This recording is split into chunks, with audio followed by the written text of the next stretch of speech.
How y'all doing tonight? How everybody doing? Yeah. How was y'all Thanksgiving? Everybody Thanksgiving was good? I tried making white people potato salad this Thanksgiving.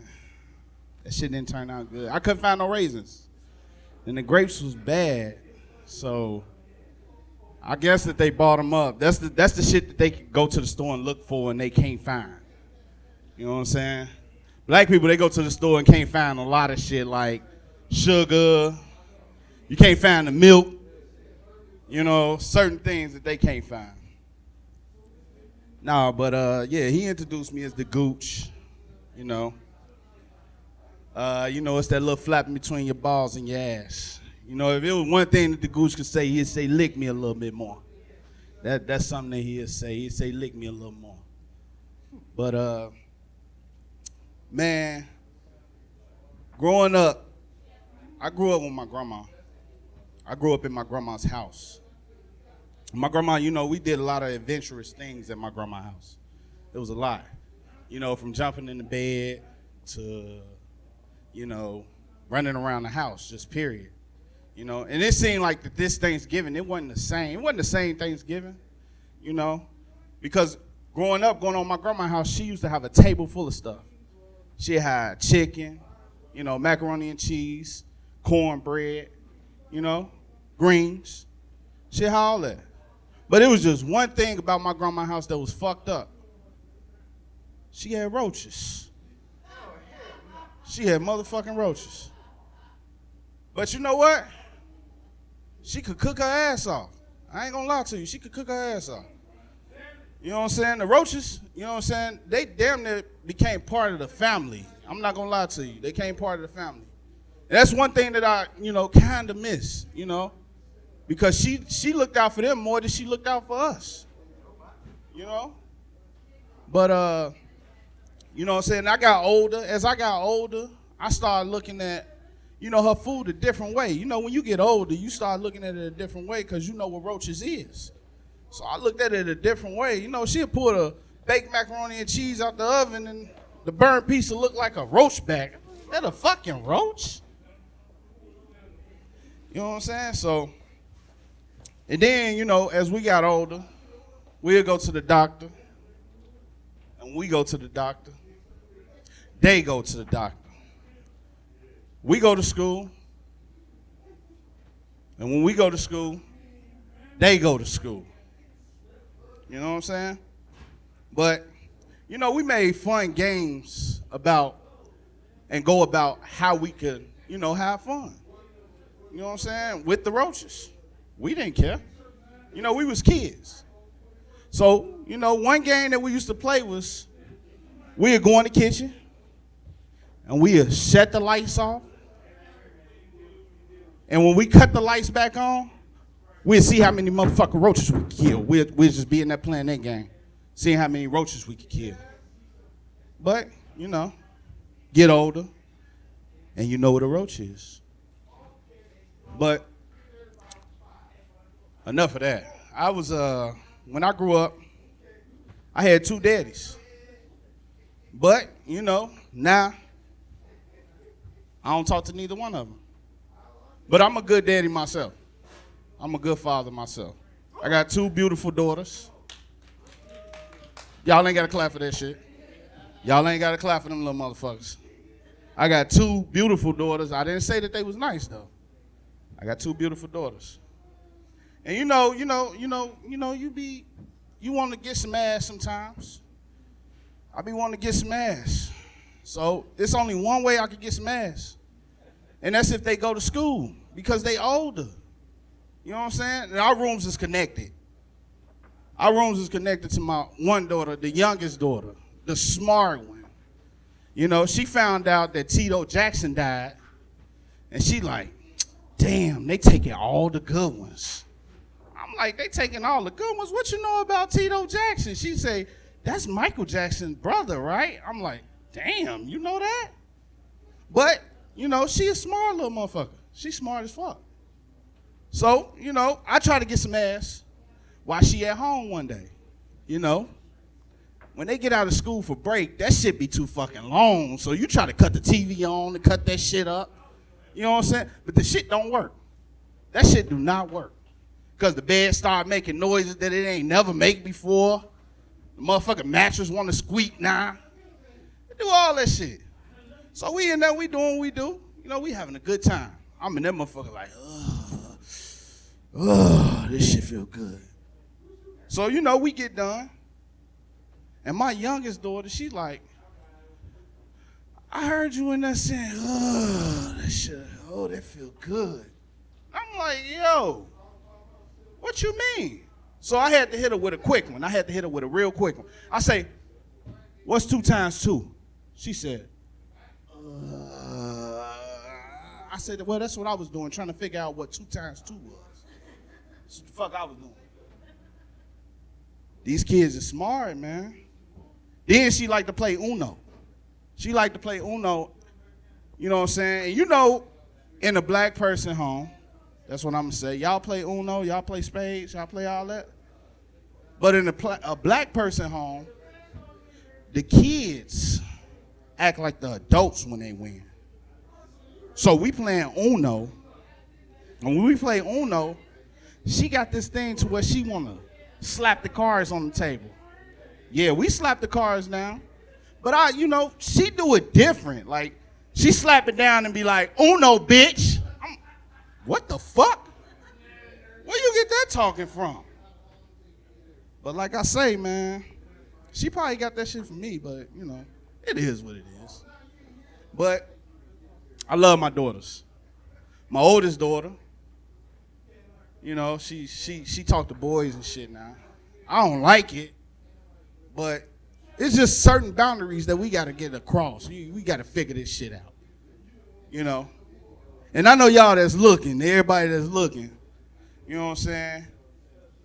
My daughter, she got this thing to where she go to sleep on FaceTime. I think everybody got a problem with that. If you got any kids that's in high school or going to high school, they go to sleep on fucking FaceTime. But the thing is, they some little sneaky motherfuckers. Because I went in her room one motherfucking morning, and the motherfucker was sleeping in the room with her. How the fuck is you sleep in my house on FaceTime? That's some sneaky ass shit. So they really just sleeping in the bed together. That's some sneaky shit. That's some sneaky ass shit. No, but I love my daughters to death. I love them. They made me, grow into a different type of man. I think before I do things now. I watch what I do now, you know. And my fiance, that's another story. She only like 4, I don't want to say about 5. She's, yeah. Sitting down, she like, yeah. So, she a motherfucker. She crazy. We've been together for 17 years. We've been together for a while now. We've been there for a while now. But I'll put her up against a bull, and I bet you she'll win. She'll win. I'll put my money on her ass. And she be scaring me. I ain't gonna lie, she scared the fuck out of me. She raised her voice, shit, the damn dog run and hide. And my dog, he a real nice dog, but he run and hide. So I know. When mama speak, everybody run and hide. And I don't give a fuck how tall, skinny, small she is. When mama speak, everybody run and hide.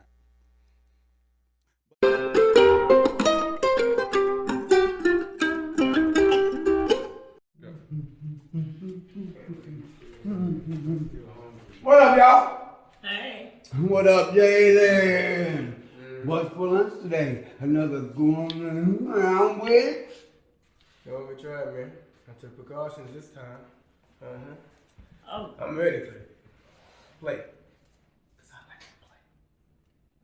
Oh, this again? Kevin's been on high alert all week. I've never seen anybody more protective over a sandwich. What you do this time, my guy? Put a padlock on it from storage? Nah, man. Let's just say, if you try anything, man, you gonna regret it. Man. Oh, I'm so scared. What? You left all these notes on the sandwich again talking about, don't touch my sandwich or I'm gonna cry. You little crybaby. Nah, Marcus. This time, I licked it. Wait, you licked the sandwich? Wait a minute, dude. You didn't actually lick the sandwich, man. Try me. You think I'm playing? I licked it. Oh. Man, you're bluffing, man. You are bluffing. I know you didn't actually lick your sandwich, man. Come on, man. Marcus, you ate my lunch last night. And I was really looking forward to that lunch. You don't really know what that would do to me. Not the same man. Hey, man, get a grip on life, man. It was just a sandwich, man. You are acting real twisted right now.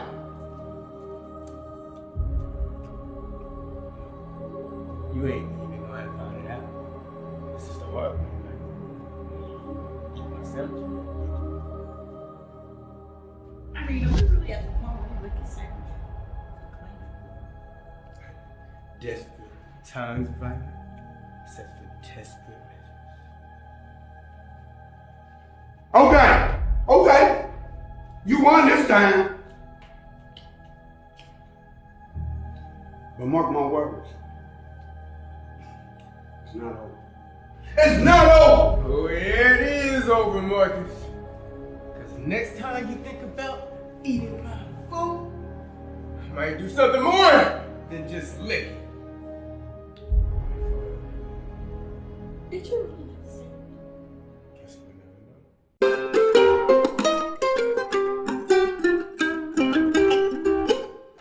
How we all doing tonight? Yeah, forced enthusiasm, isn't it great? Oh, shit. Where are my Far East Siders at? Let me hear you. There we go. Yeah, everybody's like, he's from the Far East Side? Yeah, 16th and Midhofer. Yes. Yeah. I ain't too far from Post Road. You know, where murder goes for inspiration. Holy shit. No, I'm happy to be here, I think. I haven't decided yet or not, because I passed up kinky sex with a 44-year-old redhead to be here. So you're welcome. People are like, why would you do that? And I'm like, well, comedy equals priorities. Oh, I can already see you guys spotting this cane, wondering what the cane's about. The reason why I had the cane is because I had a dozen surgeries all on my spine. Very first surgery I had was outpatient surgery. I don't know if you know what that is. It's basically where after it's over, you wake up in your car with a bill pinned to you. Yeah, don't get your surgeries at Community East.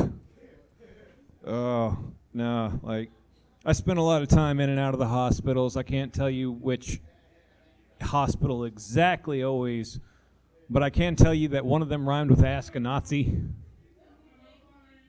I like to call it Wishard 2, The Reckoning. It was like, it's a weird hospital because I remember it was the only place in Indy where I saw they had a free Narcan machine in case you OD'd in the middle of the ER. Yeah, they put it right in between the chip and Gatorade machine, and you can punch in whatever you want and it'll just dish out free Narcan. And then, like, it took so long to get a room there at Wishard 2, The Reckoning. I remember they were like, hey, while you wait, would you like a free complimentary AIDS test? I'm like, fuck it, what? We're here. I'm like, let's go with the turn down service, why not? And by the time I got a room, they came back and they're like, guess what? No AIDS. Here's some free condoms. And I went, didn't you hear? No AIDS. Now, if you excuse me, I'm going out to that waiting room. I'm going to get myself a blue Gatorade and some Sun Chips and some free Narcan. It's going to be a fun weekend. But no, I do hail from the oh-so-magical land of the Far East Side of Indy, where every day we play the East Side's favorite game. It's called Guess That Sound, Firework, or Gunshot. I remember once I was dating this girl who lived in Carmel, and that's exactly why I had to break up with her. Well, nobody should have to go through 13 roundabout for subpar pussy, number one. But two, the exchange rate wasn't worth it. But I remember, like, she came to live with me and my family on the far east side over there on East 16th. You want to talk about some culture shock? Oh my God, because like when I lived up in Carmel, I used to live down the street from the Jim Irsay compound, the guy who owns the Colts. Yeah, he had like a dozen mansions out there, the house that OxyContin built. But I just remember when she came to live out there, I had to teach her the different sounds. Like, I can sit there and I can tell you what kind of gun is shooting back at what other kind of gun. I've lost a lot of friends in this business, and it sucks. But at the same time, I remember the fact that, like, you want to see a real fun time, go to a comedian's funeral. Oh, my God, I remember going to this one where we were there, and nobody there other than the comics knew him as a comic. So it's like leading a double life type of thing. But I just remember they got a preacher for hire. He clearly did it for the check. And he gets up there and he goes, I understand James was an accomplished comedian. He goes, his mother's here bearing her child. She needs to be sad. And then he goes, James, his older sister Rita's here bearing her little brother. She also needs to be sad. And every comic was like, I wouldn't have opened with this. We're all sitting there watching this, and the guy, like, you know what it's like when you find out people, like, when people find out you're a comic, they're like, tell me a joke. Yeah, and it's like, is this the time? It happened to me once on the operating room table. Yeah, that's when I learned you shouldn't tell people that you're a comic. Because I'm laid out getting ready to have a massive spine surgery, and they had just taken out a needle that was half the size of this cane and stuck it in my back. And they paralyzed me because the doctor came up and he goes, this is going to paralyze you from the nipples down. I went, the nipples? He goes, yes, we prefer to say the nipples. I go, you can't say chest? He goes, we prefer it.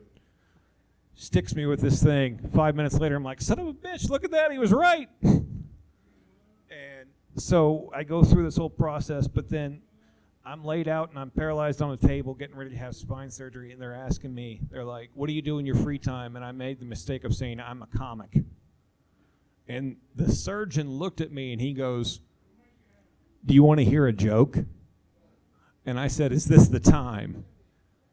The son of a bitch looked at his watch and goes, we got time. And he goes, what was the diagnosis for the horse who had a sore throat? I'm like, shit. He goes, because he was giving me propofol, the drug that killed Michael Jackson. He was giving me that. He's got it in one hand and he's got a shitty street joke in the other. And he looks at me and he goes, what was the diagnosis for the horse who had a sore throat? Huh? And I go, what? And he goes, he was a little horse.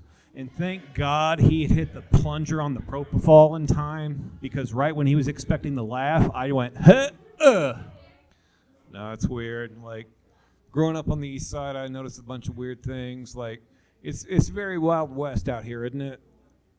But it's like, it's the Wild East. But instead of tumbleweeds, we got tumbleweaves. Yeah, I felt the white people clinch real hard on that one. For those of you who don't know what a tumbleweave is, just drive down East Washington Street. It's going to be windy enough. You'll figure it out. But no, like out here, you got all the potholes and things like that. It's like East Side Oregon Trail out here. Axle breaks, you lose 3 days. You get bit by a hood rat, you get dysentery. It's wild. It's the only place I know where you can also hit a coyote and a crackhead at the same time. That's pretty cool.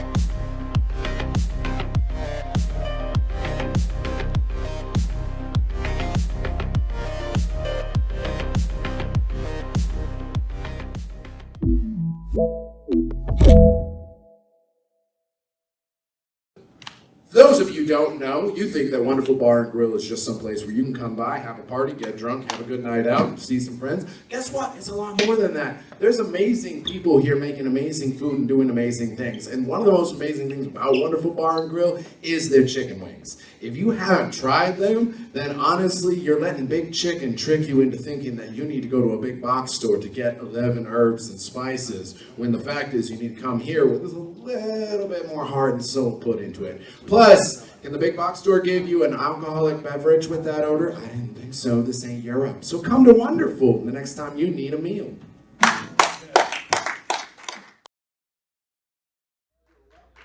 Hey everybody, how's y'all Friday going?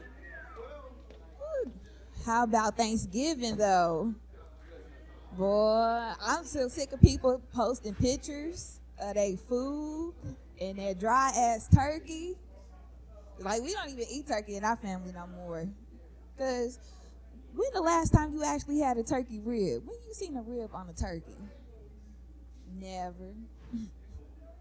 Nah, but it's like that time of the year now where if you ain't find nobody to cuff, like you kind of SOL and shit out of luck. Cause like for me, like I'm trying to switch up my repertoire, like the type of niggas I do date and stuff. Because being single kind of sucks like right now, you know what I'm saying? So, you know, I usually like date younger guys. I used to, well, after I turned 30, it was kind of hard dating younger men. Cause they be playing too much. Like, you ever go to a young nigga house and he don't got no toilet paper? And you gotta, like, they only got like 2 squares on the roll. You gotta make it work. You get a little pee-pee on your fingers. And then his soap be watery. Like, dang. Can't date no niggas, you know, starting off in life just yet. They only be having one pot. You gotta try to figure out how to make it work. You wanna cook that nigga breakfast, you can't. Like, how we gonna make oatmeals and eggs? Like, I don't understand. Nah, but I said I wasn't gonna date any older men anymore either, cause like they actually be wanting some sugar, and I don't got nothing to give them. I don't. Like I can't put out for an old man, cause like I don't want to get worms.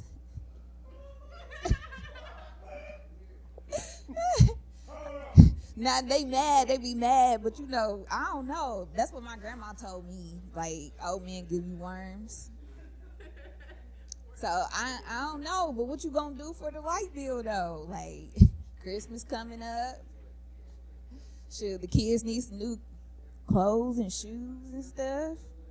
You might have to put out, but old men, like, you be having to remind them of stuff all the time. You have to make sure they taking their blood pressure medicine, making sure they ain't missing medications and stuff. That nigga be done about die because he got a cold, mixing it with his Lipitor and stuff. Like, chill out. And he don't never drink no water. Old men don't be drinking water. All they drink is Hennessy. Like, dang. I know your piss smell like straight ammonia. Like, dang. It's tough out here trying to date these old men, but you might have to bust it open for the light bill though. But I said, you know what? I made an economical decision though this time around. Have y'all seen the prices of everything? Like, I ain't even, like, technically my tax bracket is like upper class, but the way things is going now, it's just like, bitch, I'm poor too. Like, saving money, how? Shoot, I be trying to cash in my retirement and stuff, borrow off my 401k.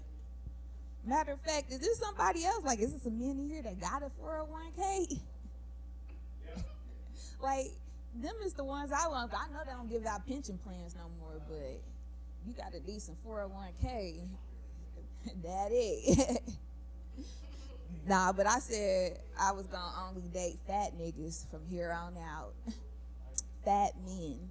Because they always shop like they got food stamps. You go into the store with a fat nigga, like he grabbing everything. He don't even buy like the generic snacks.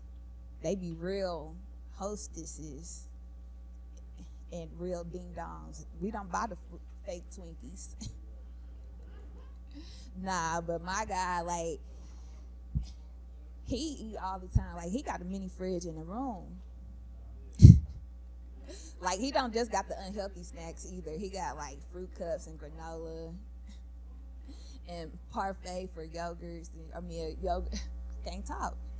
A yogurt for a parfait. And I just be sitting in there making me a whole parfait, eating and stuff. We get done fucking.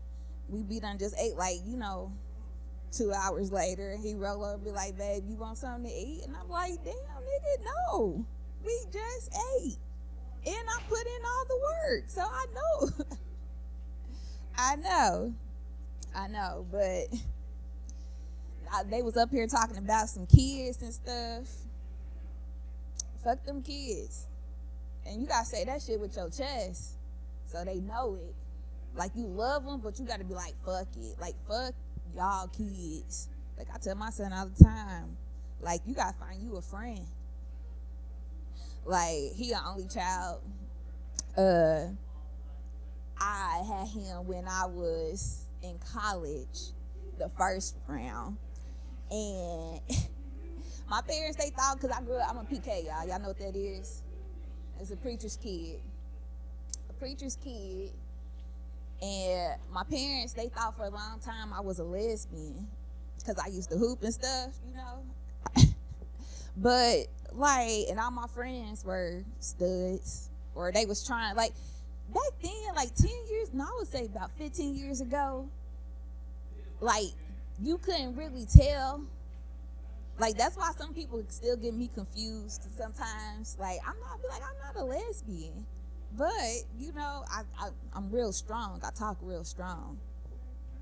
And back then, when I was, like, playing basketball and stuff, like, the girls, like, we had lesbians and stuff, but, they wasn't transitioning. Like, it wasn't a thing. Like, like, some lesbians, you can tell if they, just lesbians, but some of them you can't tell if they a boy. Y'all know what I'm talking about. Like, I just be like, I don't know. Do you just like girls, or are you a boy now? I'm trying to figure that shit out. But that should be hard to figure out. But yeah, I was telling y'all, like, my parents thought I was a lesbian when I had my son. Then when I came home with him, they were like, oh, that's okay, that's acceptable. Because church people, they hate for it to be their kid. They do. They don't want you to be gay. Like, that's the worst thing. Like, you could go kill somebody, but please don't come home with the same sex. I'm like, why does it even matter though? Like, why you want to know what other people doing in their bedroom? Why does it offend you so much? But people weird. Like, I don't want to know what y'all be fucking on, because I'm already be judging. Like, some of y'all, you ever have a friend that bring home the ugly friend, that ugly date, and you be like, damn, you couldn't do nothing better than that? And then be like, they must be really, really nice, huh? That's usually what it is. Because you ever look at an odd couple? Y'all ever seen an odd couple and be like, dang, how they pulled them? It's either because, like, they really nice or they fuck really well. One of them. And then if you start liking them enough to the point where you can bring them out in public, then that's how you really know they really nice and they fuck really well. It be like that. But yeah, my son, like, he annoying. Like, I put him on medication just cause, like, so he could stop talking to me. Y'all understand how hard it is to have an only child with no friends. Like, that shit be bullshit. Like, go cuss the niggas out on the game. Like, I would prefer you do that than talk to me all day. Like, right now, they on break. I didn't know they was gonna have break for a week. That fooled the hell out of me, because back in the day, we only got 2 days out of school. Thursday and Friday, bitch. That's it. Come back on Monday. Like, how was your Thanksgiving? We ate. I seen my cousins and shit. That's it. But a week? Yeah, my son, he always be trying to have stories to tell. And I'm just like, nigga, we ain't doing nothing. I gotta work. That's the only thing about having a kid too. Like, when they be out of school, and then you realize, damn, I still gotta go to work.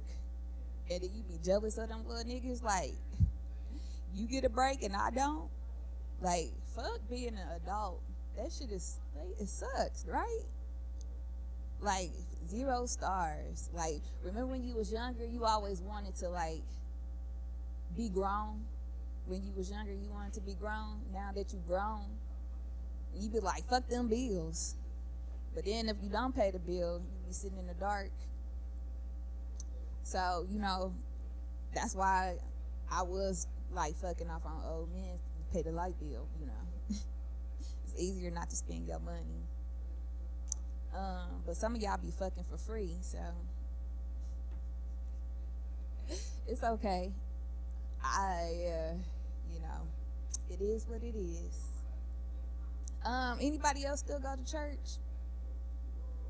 No. It's okay. It's okay. I go to church because I get paid to go to church. I'm a paid musician, that's why. I started back playing the drums at church. That's how they brought me back. Because I thought I was going straight to hell. But I said, you know, this might give me, you know, 20% back, you know, chances of getting in.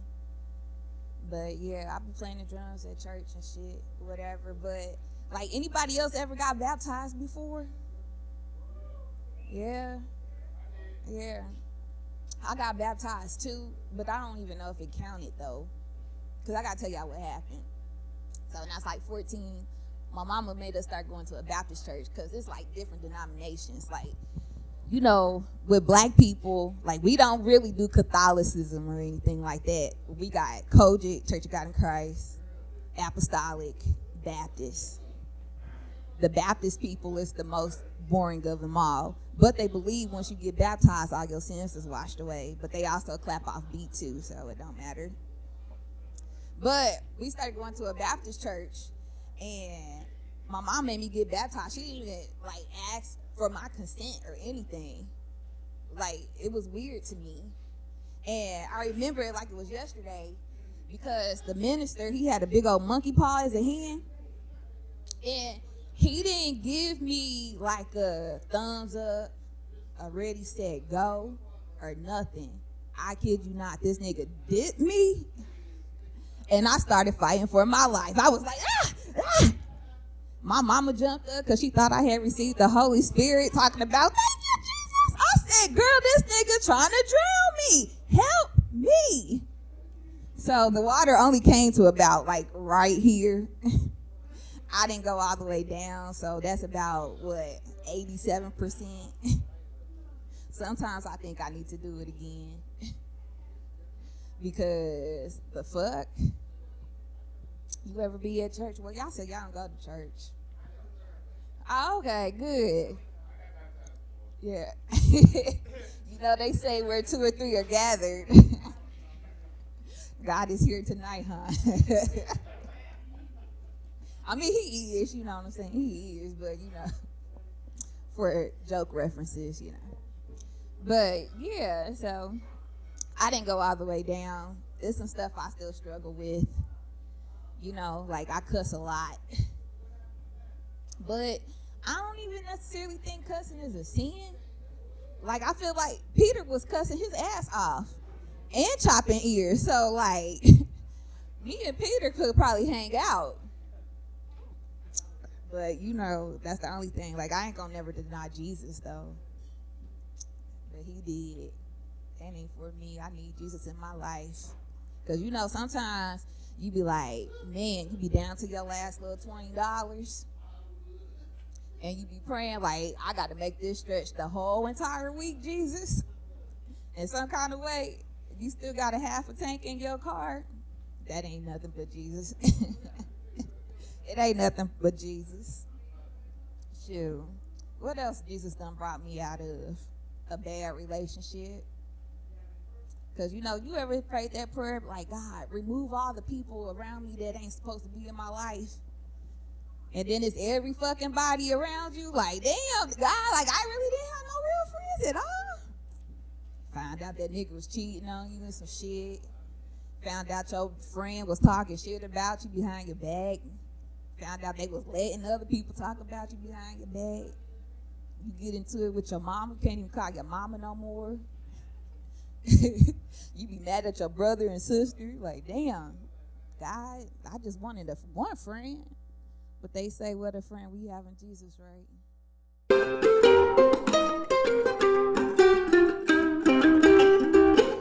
Hi, my name is Zach Dazuba with the Department of Menial Humor, and I'm here again with another interview with one of our local incredibly talented artists based out of Indianapolis.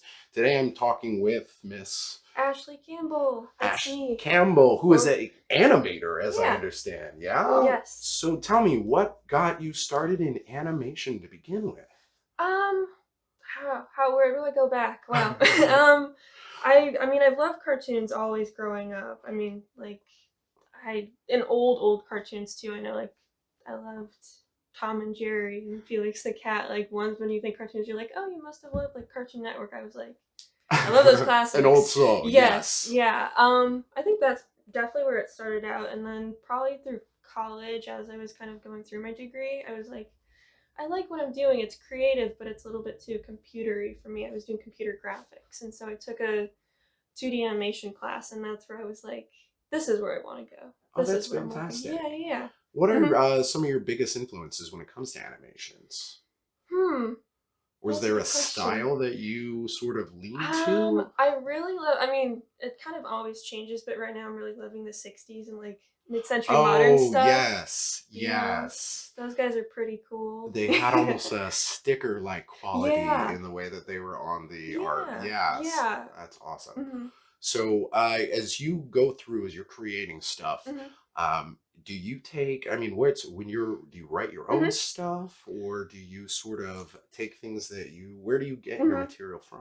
A lot of the times it's really just mostly from what I'm liking. A lot of the animation I do is Beatles based, so most of the time it's like a song I really like or an interview I find where I'm like, that's really fun. I know the first thing I kind of made recently is like a big test to really challenge my animation skills was based off of one of the movies they've been in, and then so just sourcing a lot of different things. Oh, that's awesome. So my fellow musicians who've been on the show and or are watching this right now, she works with the Beatles to animate their work as practice. Like, I'm just saying, like, not maybe now, but I'm just saying, like, in the future, this is an incredibly good talent to have. Yeah, that's fantastic. Personally, I think some of my favorite music videos that I have seen and loved growing up were either a blend of animation and real cinematography, or entire, because there's just so much freedom that animation gives you. Yeah. I love just like, I totally forgot MTV is huge inspiration to me too, and just everything there, because like you said, you can get so much variety and you can really see a different kind of flavor of musicians through music videos. Yeah, awesome. Totally agree. So you would say, from what I'm understanding, then you tend to lean more towards like 2D animation rather than your 3D animation. Yeah, I'm definitely more of a 2D animation person. 3D is a little bit too daunting. There's a lot of math in there. And it's a little scary. I do like stop motion a lot and claymation, but I've never really gotten to experiment with that. It seems so tedious. Like, yeah. I would love to. If there's any stop motions out there watching this, please reach out to me, because I have questions about your work. And yes, we'll talk. But yes, I love that, because I think I love 3D animation. Don't get me wrong, but a lot of the stuff that I've seen recently comes out, it hits in that weird uncanny valley where it's not quite perfect, and so you're constantly like, take it out of the moment. You go all 2D from the opening credits. I've emotionally invested in the 2D where like there's so much leeway in the stuff you can do.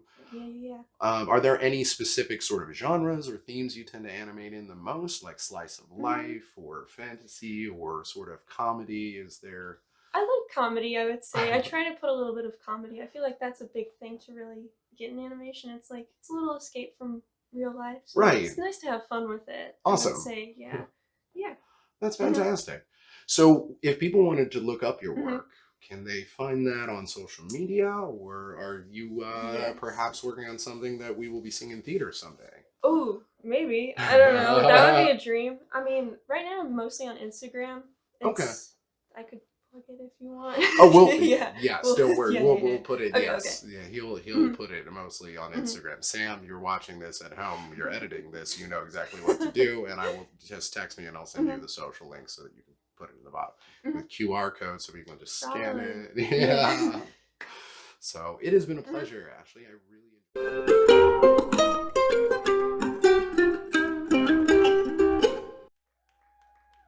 Yeah, I'm gonna switch mics here real fast. Yeah. We can do something. Let me get the timer started here. We can do something a little different here, because I'm gonna talk to Atiyyah to start.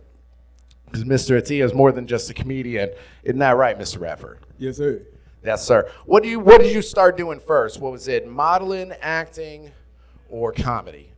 I first started modeling in 2019. In 2019, I started out in modeling. That is, for a lot of you who may know Atiyyah or may have seen Atiyyah, he is all over a number of things in Indianapolis. You'll see him on the major news stations. You'll see him in magazines. You'll see him in posts, in a number of online posts where he is a featured model. And then at what point did you get into acting? Because that's where I met you. It's crazy because I got in acting modeling.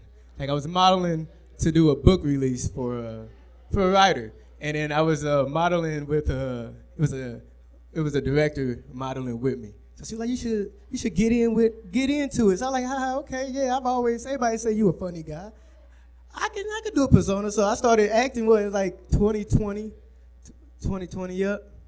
Okay, 2020, yeah. Yeah. Give or take. I don't know what 2020 yeah is. That's somewhere between 2020 and 2021. There was 2020 yeah. I'm sorry. I'm teasing you because I enjoy making fun of.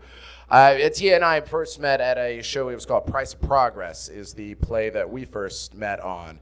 And then we encountered each other at Onyx Fest when I was in Houseless Not Homeless, and I met Atiyyah down in, I think Atiyyah passed me at one point. I remember seeing somebody and I thought, that man is way too nicely dressed for where he's at. The rest of us are in like t-shirts and cargo shorts, and here comes Atiyyah in like a smoking jacket and a fedora.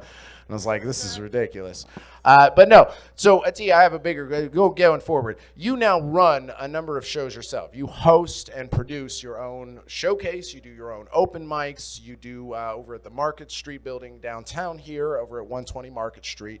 And then you also helped start a show down in Shelbyville, as I understand. Tell me a little bit more about that. Absolutely. So the mic was it was made because I wanted to intertwine all of the entertainment industry, because I feel like a lot of people don't come out supporting no more. So I was like, I wanted to create a spot where people could come work on their craft, get wonderful feedback, wonderful and lots of opportunities, because that's why I was like the acting, the modeling, everything. We be bringing directors out, other hosts like yourself. You come out, scout there, and there's 120 East Market Street. He scouts there. I have people who get movie deals, or they get on a movie, get to do their song or do a bit on a movie. So I created it to be that spot people could come and unite, and we can all help one another push. So nice. Yeah, so we started that's every Wednesday, 7 to 10 in Indianapolis, Indiana. And with it, we're like, I try to work on, like, they taking videos here. Video creation is very important, and a lot of people like doing that because sometimes you come up, you just want to do your set, or you just forget. And what we create there is we create the videos for you for free. We do recap videos, all kind of things to make sure you got some kind of thing to index to go off of to improve, or at least to show to your loved ones. So right. Just a spot for everybody to grow and help build one another while we make those steps together. You know? Awesome. Do you have any other new shows? Because I know, like I said, I know you had a Friday show going. You were starting the Shelbyville. You got any other new projects you're working on? Yeah.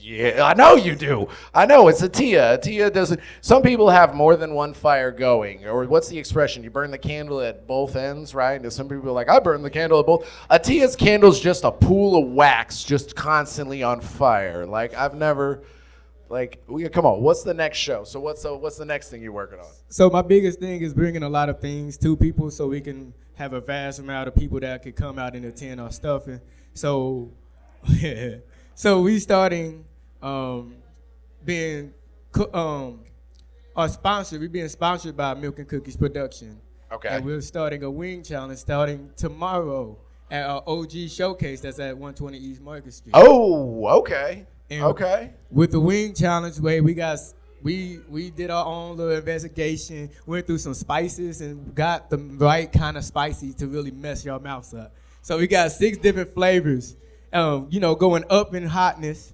Diablo, that's the hot stuff. Going up in it, and if you can make it through all of them, it's like a competition. You move up, and then you win like paid spots. You get video footage.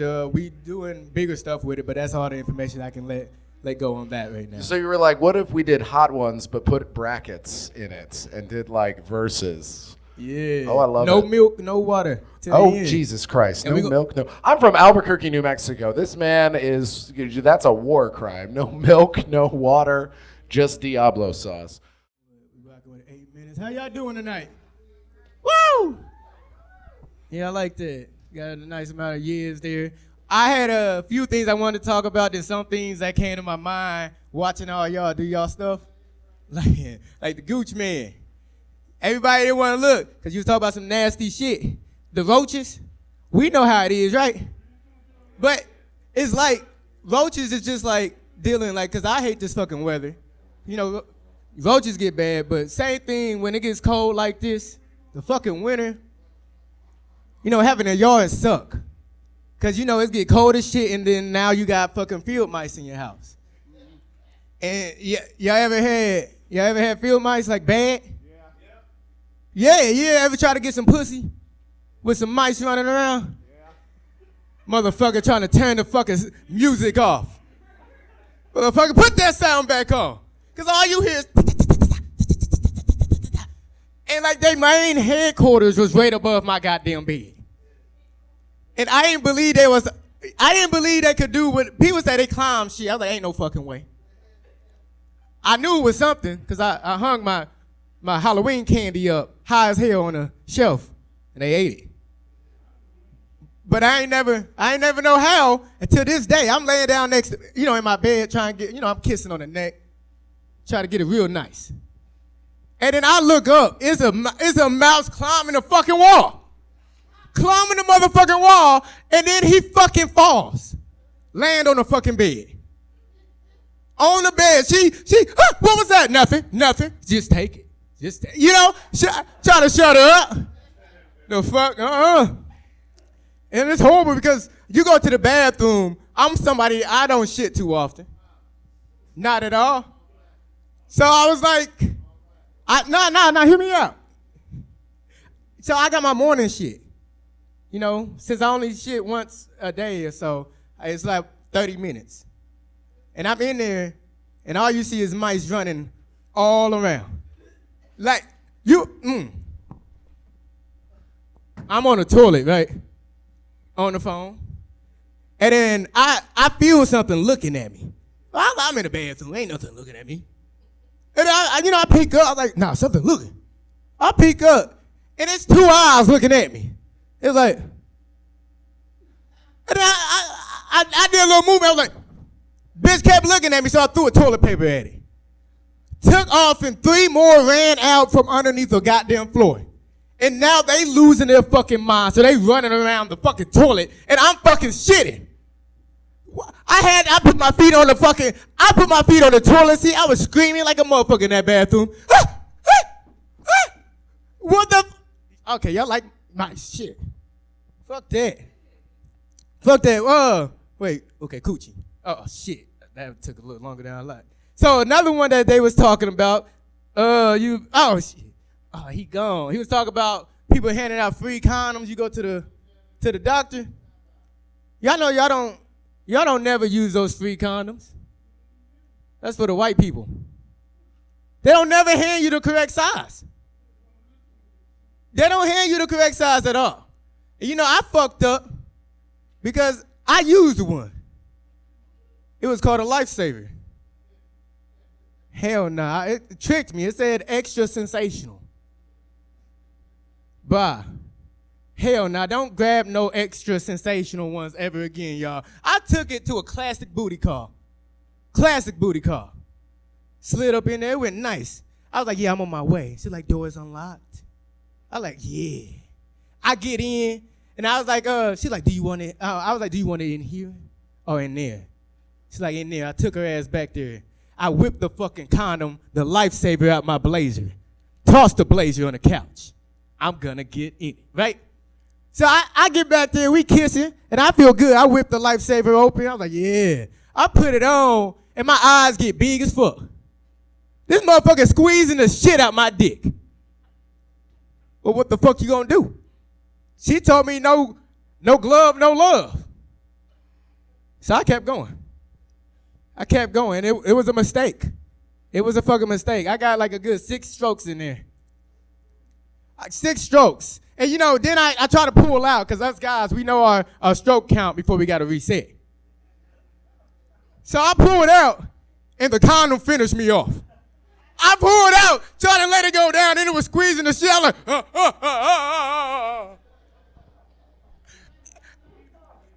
And you know, she looking back at me, and I'm like, I'm gonna need a minute. I haven't heard from her since. She went in the bathroom, and then I'm laying there feeling good to the motherfucker. I was like, it don't matter.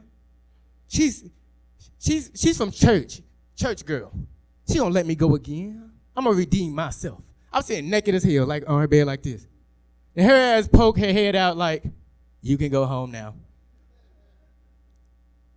Hurt my feelings. Yeah, y'all know, smoking relaxes you a little too much, right? Y'all notice that shit? Like, smoking relax you like a motherfucker. So what I realized is, because you know we get too good, I realized that if I gotta take a shit, I can't smoke. Oh shit. That's probably where I'm gonna lose you at.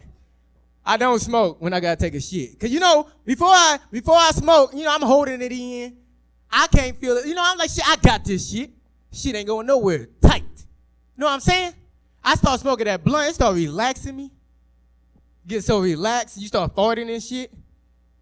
It makes it difficult. Difficult to manage, y'all. And you know, and it's probably because I am full of shit. Cause I'm not the motherfucker type. If I gotta make an extra bathroom break, I'm not the type to be in there squeezing and pushing. You know, I'm not doing that. You look weak than a motherfucker. You look weak as hell shitting. That's not me.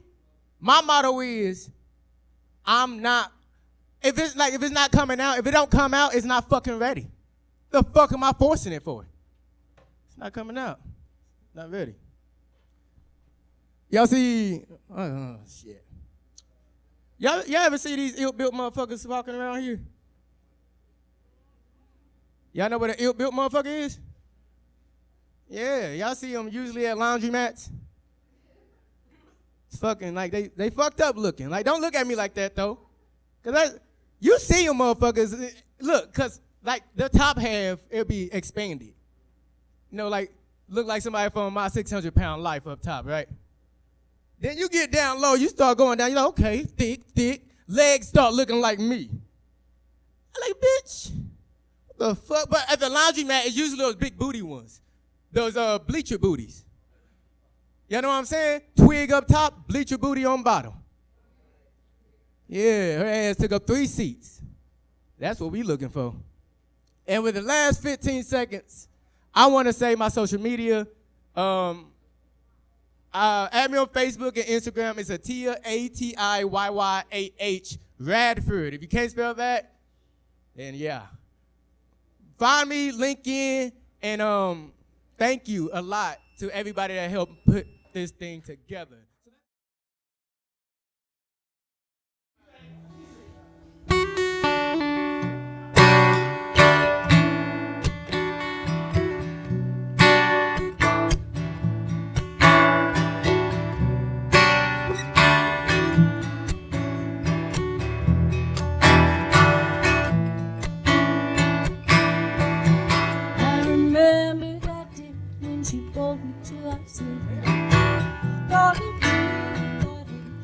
Stuff was pretty. Turn it down, store knob and welcome to me. Never realized the fire was sweet. I've got to be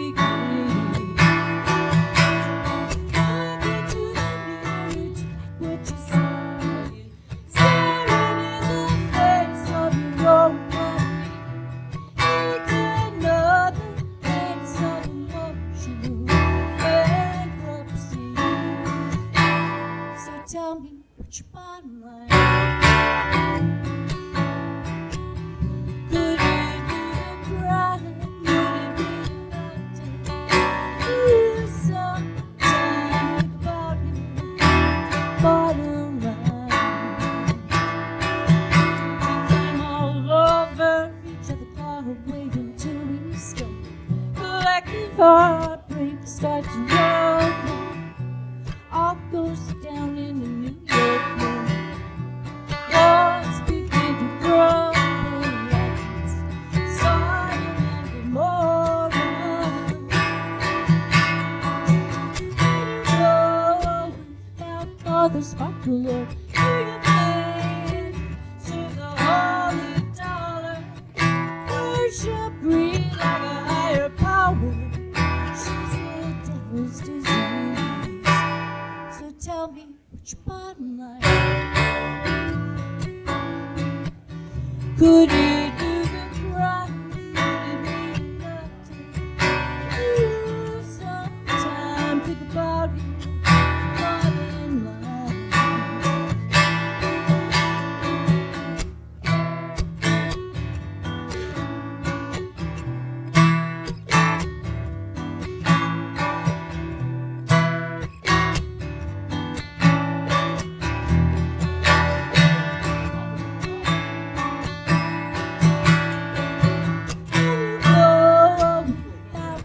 Sparkle, you can serve the holy dollar. Worship breathe like a higher power. She's the devil's disease. So tell me what's your bottom line? Could you do the crime? Would it be enough to lose some time? Think about you.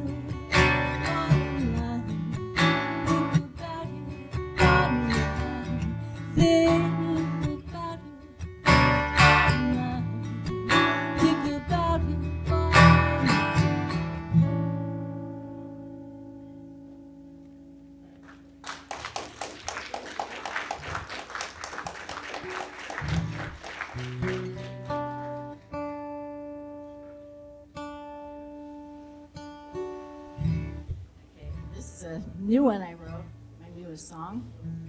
I seem to be had a lot of things that have happened in my life, and I'm sure a lot of you can relate to that, where you think, okay, I just got through that really hard thing and now I'm good. And then along comes the next really hard thing that you have to survive again. So that's kind of what this is about, and it's called Phoenix Rising.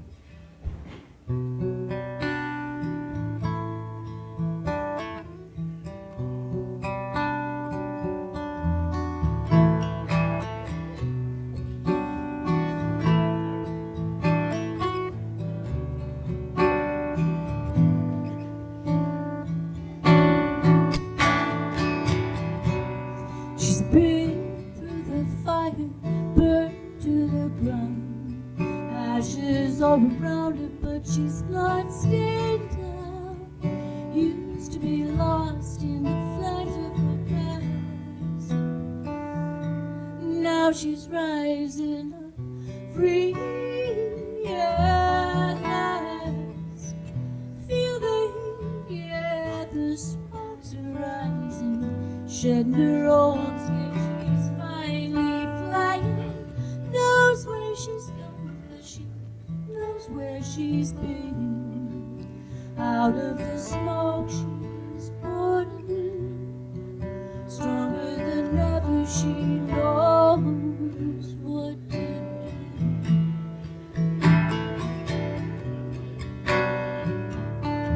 Like a phoenix.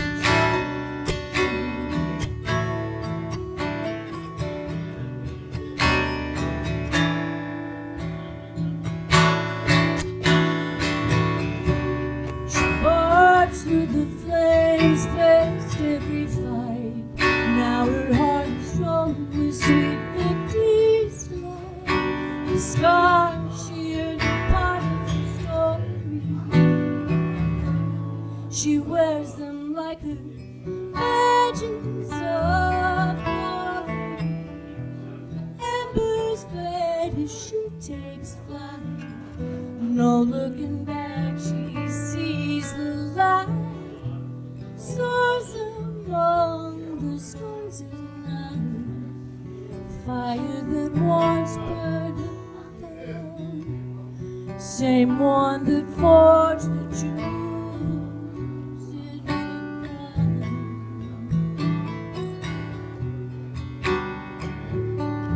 Like a faded rising,